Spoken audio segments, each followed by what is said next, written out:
असं आहे की आता मी घोषणा केलेली आहे, त्यामुळे त्याबद्दल कोणाचे मनात संभ्रम नाही।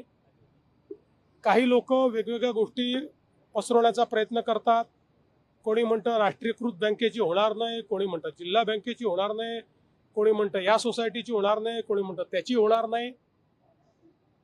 आम्ही 2 लाखापर्यंत कुठलीही बँक असो, ज्यांना पीक कर्ज द्यायचा अधिकार आहे अशा कोणीही दिलेलं पीक कर्ज हे आम्ही त्या ठिकाणी माफ करणार आहोत। केवळ आमचा प्रयत्न हा आहे, माफी शेतकऱ्याला द्यायची आहे, बँकेला नाही। त्यामुळे शेतकऱ्याला फायदा झाला पाहिजे याकरता त्याच्यावर आम्ही वर्किंग करतो आहोत।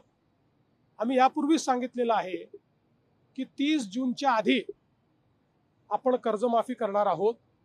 त्यामुळे आता बजेटमध्ये ती आली असल्यामुळे आता पुढच्या कारवाईला सुरू होईल। कमिटी याच्यावर काम करते, कमिटी बाकी सगळ्या गोष्टी या ठिकाणी सांगेल।